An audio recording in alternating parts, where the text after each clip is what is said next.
ನಮಸ್ಕಾರ, ಶುಭೋದಯ ಪ್ರೀತಿಯ ವೀಕ್ಷಕರೆಲ್ಲರಿಗೂ ಸಂಕಲ್ಪ ಸುದ್ದಿ ಕಾರ್ಯಕ್ರಮಕ್ಕೆ ಆತ್ಮೀಯ ಪ್ರೀತಿಯ ಸ್ವಾಗತ ಹೇಳ್ತಾ ಇರೋದು ನಾನು ಅನುಷಾ. ಮೊದಲನೇ ಬಾರಿ ಚಾನಲ್ ವೀಕ್ಷಿಸ್ತಾ ಇದ್ದೀರಾ ಅಂತಂದ್ರೆ ಈಗಲೇ ಚಾನಲ್ ನ ಸಬ್ಸ್ಕ್ರೈಬ್ ಮಾಡಿ, ನಮ್ಮ ವಿಡಿಯೋಸ್ ನ ಲೈಕ್ ಮಾಡಿ. ನಮ್ಮ ಜೊತೆಲಿದ್ದಾರೆ ಸ್ಪಿರಿಚುವಲ್ ಗುರು ಡಾಕ್ಟರ್ ವಿಷ್ಣುದತ್ತ ಗುರುಜಿಯವರು. ಗುರುಗಳನ್ನ ಕಾರ್ಯಕ್ರಮಕ್ಕೆ ಬರಮಾಡ್ಕೊಳ್ಳೋಣ. ನಮಸ್ತೆ ಗುರುಗಳೇ, ಕಾರ್ಯಕ್ರಮಕ್ಕೆ ಆತ್ಮೀಯ ಸ್ವಾಗತ. ಪ್ರತಿ ವಿಡಿಯೋಸ್ ಅಲ್ಲಿ ಕೂಡ ನಮಗೆ ಸಾಕಷ್ಟು ಉಪಯುಕ್ತವಾಗಿರುವಂತಹ ಮಾಹಿತಿಗಳನ್ನ ನೀಡ್ತಾ ಬಂದಿದ್ದೀರಾ. ಮೊದಲನಾಗಿ ವೀಕ್ಷಕರ ಪರವಾಗಿ ತಮಗೆ ಧನ್ಯವಾದಗಳು. ಯಾಕಂದ್ರೆ ಪ್ರತಿಯೊಬ್ರು ರೆಮಿಡೀಸ್ ನ ಫಾಲೋ ಮಾಡಿ ಲೈಫ್ ನಲ್ಲಿ ಸಕ್ಸಸ್ ನ ಕಾಣ್ತಿದ್ದಾರೆ, ಸಮಸ್ಯೆಗಳಿಂದ ಹೊರಗಡೆ ಬರ್ತಾ ಇದ್ದಾರೆ. ಅದರ ಜೊತೆನಲ್ಲಿ ನೀವು ಯಾವಾಗ್ಲೂ ಮಾತನಾಡುವಾಗ ಹೇಳ್ತಾ ಇರ್ತೀರಾ ಋಣ ರೋಗ ನಿವಾರಣಾ ಅರ್ಥಂ ಅಂತ. ಈ ಋಣ ಮತ್ತೆ ರೋಗ ಎರಡೂ ನಿವಾರಣೆ ಆಗ್ಬೇಕು ಅಂತಂದ್ರೆ, ಅಂದ್ರೆ ಈಗ ಒಂದೇ ಕಲ್ಲಲ್ಲಿ ಎರಡು ಹಕ್ಕಿ ಹೊಡೆಯೋ ಹಾಗೆ, ಸೊ ಇದೆರಡೂ ಹೋಗ್ಬೇಕು ಅಂತಂದ್ರೆ ಏನ್ ಮಾಡ್ಕೊಳ್ಬೇಕಾಗತ್ತೆ ಗುರುಗಳೇ? ಇದ್ರ ಬಗ್ಗೆ ತಿಳಿಸ್ತೀನಿ. ಓಂ ವಿಶ್ವಸ್ಮೈ ನಮಃ. ಪ್ರೀತಿಯ ಬಂಧುಗಳೇ, ಋಣರೋಗ ನಿವಾರಣಾರ್ಥಂ ಕೆಲವೊಂದು ಗೌಣ ಇಲ್ಲಿ. ಅಂದ್ರೆ ನೀವು ಸ್ನಾನ ಮಾಡುವ ಕೂಡ ಕೆಲವು ಹೇಳ್ಕೊಳ್ಳೇಬೇಕು. ಯಾರೋ ಹೇಳಿಕೊಳ್ಳಲ್ಲ, ಅವರನ್ನ ಬಿಡಿ. ಯಾರಿಗೆ ತೊಂದರೆ ತಾಪತ್ರವಿಲ್ಲವೋ ಅವರು ಯಾವ ಸ್ಮರಣೆ ಮಾಡಿಲ್ಲ ಅಂದ್ರೂ ತೊಂದರೆ ಇಲ್ಲ. ಅವರು ಬೈ ಬರ್ತ್ ಜನ್ಮತಃ ಪಡೆದುಕೊಂಡು ಬಂದಿದ್ದಾರೆ, ಅವರನ್ನ ಪಕ್ಕಕ್ಕೆ. ನಾವೆಲ್ಲೋ ಆ ನೋವಲ್ಲಿ ಇದ್ದೀವಿ ಅಂತಂದರೆ, ಆ ತೊಂದರೆಯಲ್ಲಿ ನಾವಿದೀವಿ ಅಂತಂದರೆ ಋಣಬಾಧ ನಿವಾರಣಾರ್ಥಂ, ಶತ್ರುಬಾಧ ನಿವಾರಣಾರ್ಥಂ, ಕಲಹಬಾಧ ನಿವಾರಣಾರ್ಥಂ. ಯಾವಾಗಲೂ ವ್ಯಾಚನಗಳೇ, ಯಾವಾಗಲೂ ಕಲಹಗಳೇ, ಯಾವಾಗಲೂ ಋಣಗಳಿಂದ ತಾಪತ್ರಯವೇ ಇದೆ ಅಂತಂದಾಗ ಏನು ಮಾಡೋದು? ಇದಕ್ಕೊಬ್ಬ ಧನಕಾರಕ ಒಬ್ಬ ಬೇಕು.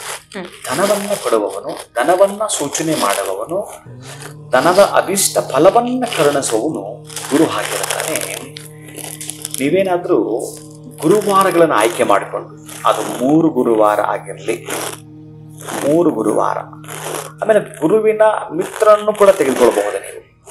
9 ಗುರುವಾರ ಆಗಿರಬಹುದು ಅಥವಾ 11 ಗುರುವಾರ ಆಗಿರಬಹುದು. ನೀವೇನಾದ್ರೂ ಗುರುವಾರಗಳನ್ನು ಆಯ್ಕೆ ಮಾಡಿಕೊಂಡು, ಮತ್ತು ನಾನು 30 ಗುರುವಾರಗಳು ಮಾಡ್ತೇನೆ ಗುರುಗಳೇ ಅಂತ ಬರೆದಿಟ್ಟು, 30 ಗುರುವಾರಗಳು ನಾನು ಮಾಡುತ್ತೇನೆ. ತೀರಾ ಚಿಕ್ಕದಿದು, ತುಂಬ ಏನು ದೊಡ್ಡದಲ್ಲ. ನಿಮಗಿರ್ತಕ್ಕಂತಹದ್ದು ನಿಮ್ಮ ಶ್ರಮ ಹಾಕಿದರೆ ಇನ್ನೆಲ್ಲೆಲ್ಲೋ ಹಪಾಹಪಿ ಮಾಡಿಕೊಂಡು ಪರಿತಪಿಸಿದ್ರಿ, ಎಲ್ಲ ಕ್ಷೇತ್ರಗಳು ಸುತ್ತಿದ್ರಿ, ಋಣಗಳು ಹೋಗಲಿಲ್ಲ, ರೋಗಗಳು ಹೋಗಲಿಲ್ಲ ಅಂತಂದರೆ 30 ಗುರುವಾರಗಳು ಮಾಡಿದ್ರೆ, ನೀವು 3 ಗುರುವಾರ ಮಾಡೋದ್ಗಡೆ ನಿಮ್ಗೆ ಕ್ಲಿಯರ್ ಆಗ್ಬಿಟ್ಟಿರುತ್ತೆ. ಒಂದು 10 ಜ್ಞಾಪಕ ಇಟ್ಕೊಳ್ಳಿ. ಏನಿಲ್ಲ, ರಾತ್ರಿನೇ ಬುಧವಾರದ ಹಿಂದಿನ ದಿವಸನೇ ನಿಮ್ಮ ಕೈಗೆ ಕಡಲೆ ಹಾಕ್ಕೊಂಡು ಹೀಗೆ ಹಿಡಿ ತೆಗೀರಿ. ಋಣಬಾಧ ನಿವಾರಣ, ಕಲಹಬಾಧ ನಿವಾರಣ, ಶತ್ರುಬಾಧ ನಿವಾರಣ ಅಂತ ಒಂದು ತಟ್ಟೆಗೆ ಹಾಕಿ ಹೀಗೆ 3 ಸಲ ಮಾಡಿ ಅಪ್ಪ.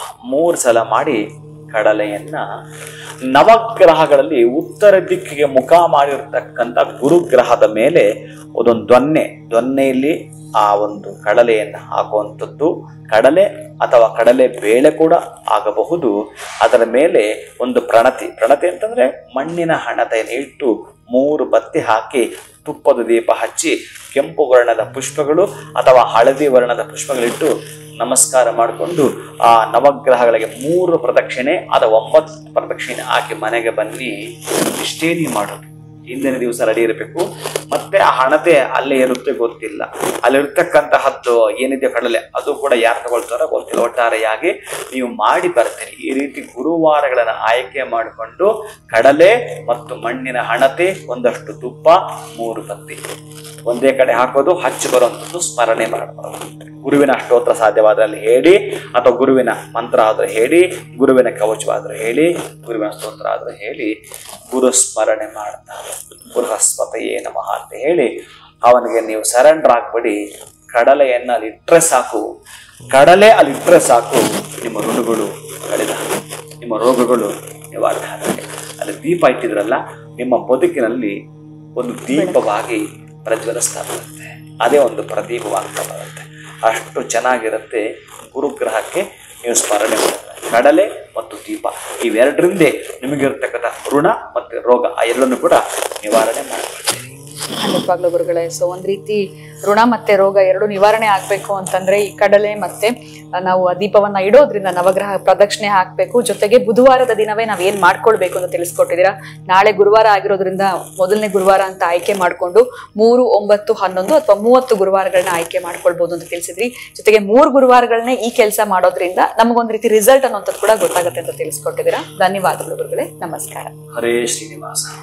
ನಿಮ್ಗೂ ಕೂಡ ಈ ರೋಗ ಮತ್ತೆ ಋಣ ಇದರಿಂದ ಹೊರಗಡೆ ಬರಬೇಕು ಅಂತಂದ್ರೆ ಗುರುಗಳು ತಿಳಿಸ್ಕೊಟ್ಟಿರುವಂತ ಈ ರೆಮಿಡಿಯನ್ನ ಫಾಲೋ ಮಾಡಿ. ನಮಸ್ಕಾರ.